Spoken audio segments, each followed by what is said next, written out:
You're such an asshole. Oh, from the Rapid City Command, it's assholeconsulting.com. How are you kids doing? It was a day where I was going to drive out to the Badlands. And I just didn't have the energy. I was tired. I've been riding nonstop from Minneapolis. And then I did 13-mile hike, and then I rode all day yesterday. And then I went to the gym.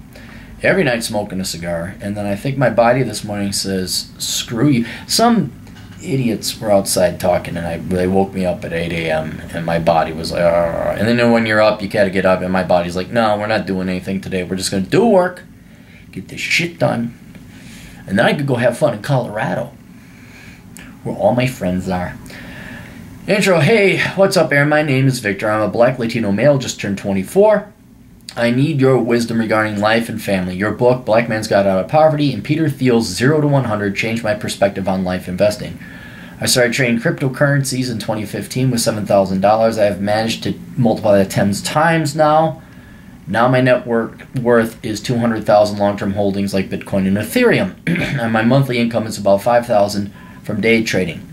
I decided to drop all of my classes this semester and focus 100% on cryptocurrency. Why? Because first, I can make more money in crypto than accounting, and two, never liked accounting in the first place. I was doing it because it was the only degree I knew I could handle and match my IQ. I don't blame you 100%. Look, the point of going to college is to make money, but if you're making money already, and very good money, by the way, yeah, you don't need. Everyone thinks you need college. No, you don't need college.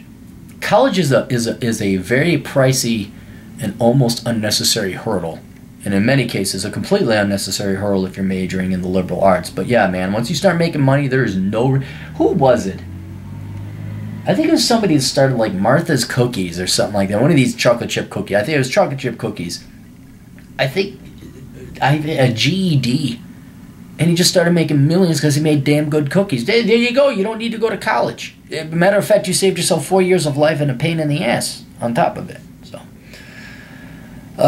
Please discount taxes to the amounts I just mentioned. My focus on financial liberation have make me weak in other areas such as girls and healthy social life. Most people in New York just go to bars. I prefer biking and doing physical activities. Outstanding. Outstanding. I have a few friends, but most of them don't have ambition, and that's a turn-off for me. Yeah, I'd imagine, no offense, I'm just going to be completely prejudiced and presumptive. You live in New York, which is a leftist shithole, and you're a black Latino, which is like doubly more leftist people congregate or correlate with that race mix. Yeah, I can imagine there's not a lot of like Peter Thiels in that group. I have a few friends, but most of them don't have ambition, and that's a turnoff for me. As my finances increase, I feel like things around me are getting better. The people that used to look down on me are now asking for my investing advice. Fuck them. My main point, I want to enjoy life more, travel, explore my sexual fantasies, and go to Thailand and learn how to meditate by real monks. Alright, if you want. And live on my own terms, but I feel the need to take care of my parents. Father plays the lotto on the daily. Main reason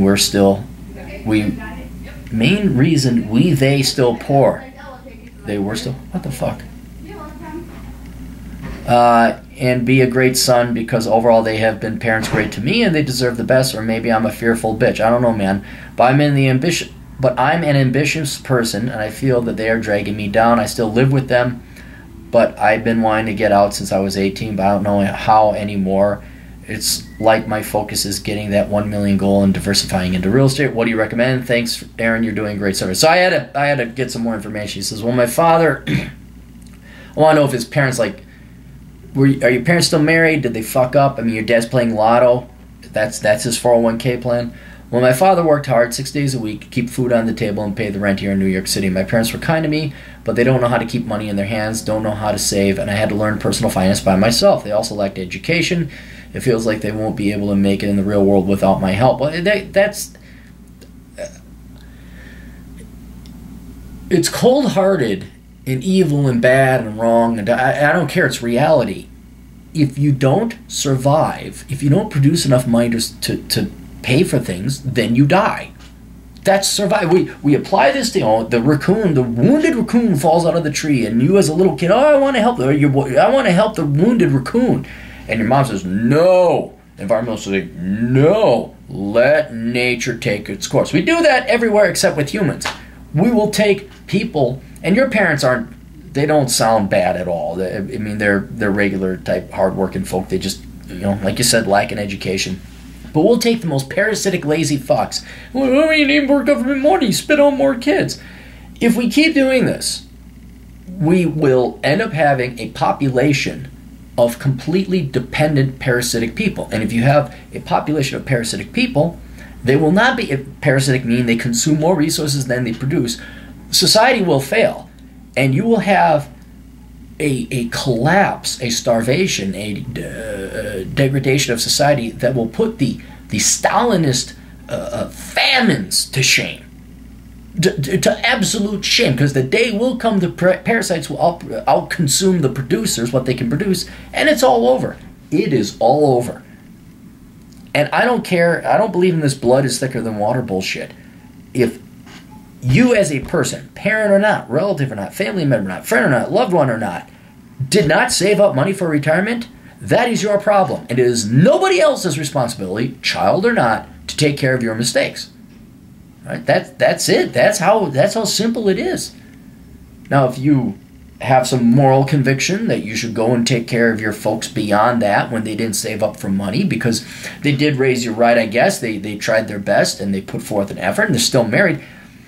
Boy, being still married, that's, you gotta, I'd be like, yeah, maybe you do deserve a little bit of help. But if you're going to help your parents because they didn't adequately save for retirement, oh, fuck them. They're on your terms. Because it's completely charity on you. It's complete charity on you. So if you're going to help out your folks, they got to make it work. Like, I get so pissed off when the parents not only expect it, but then demand, what would we call them, qualities or traits. Well, I don't want to move. I don't want to move. And I'm like, fuck you. Perfect example you're going to face with your folks. Your folks live in a shithole, New York City. They could live in a great part of New York City. I'm not saying they live in the ghetto. I'm saying New York is a shitty place to live. It's very expensive. You're going to have to move your folks out of there if you want to help them. And I almost guarantee, because they've been there their entire, well, I like my house, and you don't care, Dad. Oh, okay, fuck you, Dad, and fuck you, Mom. Literally, fuck you. I'm trying to help you. It's not financially, mathematically possible to help you.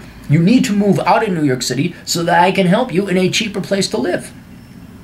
So I'm just saying that's coming down the road. Now, they're not retirement age. If you're only 23, they're certainly not retirement age, but they don't seem to be as financially couth as you are, and maybe reading things like Poor Rich's Retirement, 0 to 100. I don't know if Black Man's Got Out of Poverty really, that's not as financial. That having them, or Rich Dad, Poor Dad, having them listen to, what's his name, Dave Ramsey, that would go a long way in preparing them. But as far as I'm concerned right now, you don't owe them anything. You really don't. In all logical, economic, financial world, you don't owe them anything. They fucked. They brought you into this world. You had no say in it. And they did do a pretty good job of raising you. So maybe you should help them out a little bit. But they're not your responsibility. They're not your ward. All right? So try and help them out. But if they're going to give you the slightest bit of guff, see you bye. You got to walk away from them. And poverty and starvation will inevitably make anyone start to think logically and realistically. My concern is you're going to spoil them rotten. You'll be like, the single mom slut that spat out an NBA basketball star, and then he bailed out his mom with a brand new, and she doesn't learn a lesson. She doesn't learn a lesson. She just doesn't. Okay, so let's continue on. How did I make my first $200,000 by 23? I was working full-time and buying Ethereum when it was 80 cents. I sold at 200 and bought other cryptocurrencies before the big bang that is taking place this year. I like real estate because I'm young and really need to diversify my assets. Yeah, I'd say, what would you recommend? Where should I invest? The stock market is inflated. I don't know. What should I do? To be honest, any advice? All right, let's be very clear. You think you have skill in trading, like people are coming to you for advice and like, oh wow, what should I do with my money? You got lucky. You've been in probably the biggest bubble and bull market. You just happened to buy at the opportune moment, and you sold rightly so, and you reinvested. What you need to do, and I can't guarantee you anything, all right? You can't sue me on this because I don't know what's going to happen in the future. But what old Claremeister would do is you got 200,000 all in cryptocurrency, all right? I do think there is a possibility that Bitcoin, some of the more serious ones, there's the possibility, not a guarantee, but there's the possibility of a future for those things. They are acting and functioning as currencies. So I would not liquidate all your 200,000 and then go buy something. I would leave at least half in there for the potential run-up in the future, all right? But I would start to secure some of your gains, cash in some of your gains, and maybe sell 100,000, and then go buy property in a place that you'd like to live. Now the problem is you're 23, you've been living at home. You don't know where you want to live, right? So it's not, and yeah, what do you want to invest in stocks? Do you want to invest in bonds? You're right, everything is inflated because of all the fucking money we've been printing off. I don't want a 2% rate of return on my average S&P 500 stocks. I don't want a 0.8% on the 6-month CDs. So what I would be looking at, and this is going to take time, the next book you should read is Reconnaissance Man. But what you got to do is, I'd say capture some of your gains, get some cash. You never know when it's up. And then leave the 100,000 in there. Just leave it. Just leave it. Okay? Because then maybe it'll go up to $1 billion. And then, so you still got that upside potential. But then, right now, really, dude, 23, you got $200,000. I'm worried that the cryptocurrency markets would crash, and now you don't got $200,000. I know you got this idea you're going to make $1 million and going into real estate. No. I would just, your life will be a lot easier if you cash in on 100,000 and put that towards a huge down payment on an affordable and cheap place to live, so that you can never have to pay rent ever again. That's kind of the best investment we can get nowadays, is where you have a small but clean and adequate domicile or homestead. So you'll never have to really pay. Now you have to pay property taxes and insurance and all that, or maybe you just take out the $100,000. You just, that would pay for a lot of rent. But I'd like to secure that in some real estate. You can rent to some buddies. You can make some rental income off of it. But that is probably your best rate of return you got. The only problem that you face being a young man who's lived at home this entire time is, where the hell do you want to live? You cannot live in New York City. You're not going to buy anything for $100,000 in New York City. And what you need to do as a young man is you need to explore this country and figure out where in this country you belong. Because New York City is a shithole. It is a communist leftist shit. I know we think Venezuela is communist, or the Soviet Union was communist, or Cuba is communist, or North Korea is communist, but we have these little pockets of communism in the United States. San Francisco Bay Area, I'd say pretty much all of California, Massachusetts, New York City. Half your money is going to go to the state. Half your money is going to go to the fucking government, state, federal, and local. So what you need to do is you need to go travel. I would take at least 10 grand of this money and go traveling around the country. And take your time. You could travel. I asked you, can you do this trading anywhere from as long as you got internet? You're like, yeah, I can. Cool.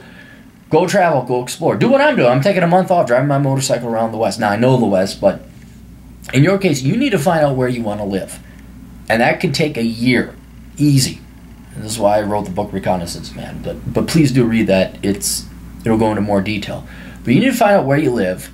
And you need to find a place that $100,000 will actually go someplace. So you're looking at places like Texas, maybe Florida, Tennessee, places that are warmer, no taxes. It's all in the book.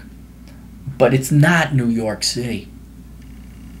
Your money's just going to go to fucking, Cuomo or whatever latest son of liberal dick shit retard leftist commie scum is overrunning your state and your city. You got to get out of there. So go travel. Do some reconnaissance. Explore. Florida is one I'd recommend. Tennessee as well. And find a place that you really like. All right? It's going to take a long time. Then you take your $90,000 remaining, or maybe you threw it into a very conservative bond fund or something. So maybe it's 95. Maybe it went back up to 100. We don't know.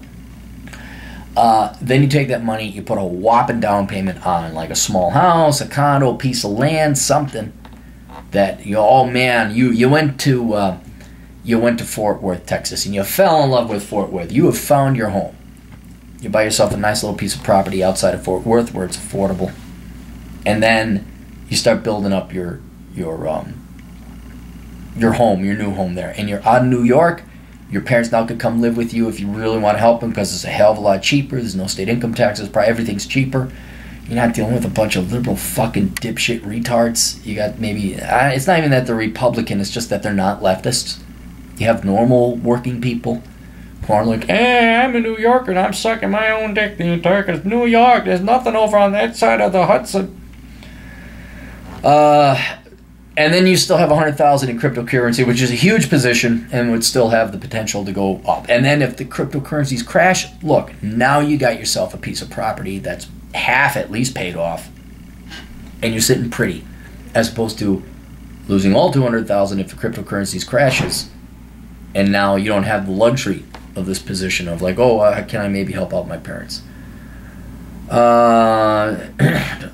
I go back to school, and what do you think? I only need 20 credits to graduate. If you're in my position, what would you do with the 5,000 income and 200,000 net worth? I would keep trading if you make your 500 or your 5,000 per month. Absolutely, that's a damn fine wage.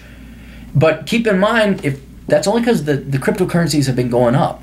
Like all these day traders, like, oh, I'm making money on .coms. I'm making money on .coms. Everybody was bragging about how much money they were making in the late 90s. Yeah, it's because the stock market was going up.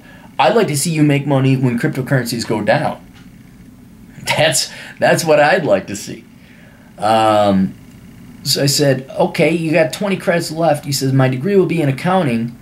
And like you, my office is the entire world, and I can do an internship this summer in an accounting firm. I quit because I was making too much money doing cryptocurrency. My boss says once I have my degree, I could come back and work as an accountant for Bitcoin. Accounting is a good skill to have, but you don't seem interested in it. And dude, the way you're talking and the way you are playing cryptocurrency, what is your IQ? You're not dumb. Did you mention your IQ? Just turned 24. Man, I'll mention my IQ. Yeah, you're no dummy. I honestly, if you like cryptocurrency, why not like computer programming? Accounting's fine, it's fine, but you got to get your CPA to make any real money, and you're not going to make a ton of money with just a degree in accounting. You'll be a staff accountant, you'll make your 40 or 50 grand. Nothing wrong with that, by the way. Nothing wrong with that. And I would not go back to college until you're done with this Bitcoin thing. As long as you're making $5 grand a month off of Bitcoin, hell yes, keep doing that. But I don't know. I think you're selling yourself short, just becoming I'm just going to major in accounting. If you're insistent on going to get your CPA, okay, that's more at your level. But yeah, dude, you're just too smart. You got too much hustle, man. That's the other. See, inevitably, here's what your long-term thing. Long-term, you're just going to be an entrepreneur. Because let's say this Bitcoin thing goes away. You've already gotten a taste, but you also have the personality and the intelligence and the hustle. I mean, watch Glendon Cameron. You are going to want to go and start your own business. Now, what that is in the future, we don't know. But I just think you can do accounting, maybe minor in it, but I would be looking at something more highbrow. Engineering, programming, computer science, computer engineering, that brain of yours, it's like Cindy Crawford. Okay, it's not like Cindy Crawford. You are nowhere near Cindy Crawford, but you're too young to even know it. Cindy Crawford was originally a chemical engineering major. And it was a shame her body was going to go to chemical engineering. And she says, yeah, it is. So she ended up becoming Cindy Crawford, became a model. It's not that grandiose, but it would almost be a shame, like Cindy Crawford, if she went and majored in chemical engineering and you just went and majored in accounting. I think you should aim a little bit higher. If you're only 20 credits away, sure, get your degree in accounting. I'll give you a quick trade that you can go and find a job somewhere. But I would part-time at least start considering something a little bit more higher IQ. Your engineerings, your STEMs, your ITs, your computer programming, stuff like that. But the larger point is, you're in a great position right now. Rare, incredible, less than 1/10 of 1% of 23-year-olds are in your position. I would lock in some gains now to ensure that the rest of your life is a lot easier. Then if all of a sudden tomorrow all that cryptocurrency goes away, and now you're back to being a regular 23-year-old. This is a gift, this is a blessing that God or luck or your own hard work, or however you want to view it, has given you. And I would take some money out now, secure some lodging to make the rest of your life a lot easier, get out of New York City, and then leave the rest. Keep do what you do, trade your cryptocurrency, and keep a large position in there, and leave that be. But yeah, man, and I would not worry about supporting your folks. You don't. One, I know 200,000 is a lot of money, but you can't support two people with that long term, and you don't owe it to them. But you got to keep hustling and moving, get your own career going on, so that if the cryptocurrency goes away, you have yourself a skill or a trade that you can keep working, and hopefully a house that's nearly paid off. And then, by the time you're 30, that house would be paid off. You got an extra bedroom for your mom and your dad, and then you actually could do some good for your parents. All right? And then also the cryptocurrency goes away. All right, now you're an accountant, or you're a programmer, or you're a computer networker, and you make your 65 grand outside of Austin, Texas. And you guys got a nice little Rambler Ranch or whatever. You watch the housing shows. My girlfriend likes those housing shows. Is she Indian or is she Asian? I think she's Asian. They're like the perfectly cute, happy couple. They're like, oh, they're just so in love. Oh. And they fix things in Texas, and they got the kids. It's all perfect. You're just jealous. Yeah, they are pretty charming. And then you're that guy. You got some rugrats running around or something. I don't know. All right, that's it. You guys got questions? Go to assholeconsulting.com. America's older brother. You need the truth. You're going to pay for it. You're going to save you a lot of money. And blah, blah, blah, blah, blah. Tell friends, family, loved ones, people you're indifferent about. And enemies. We'll see you guys later. Toodles.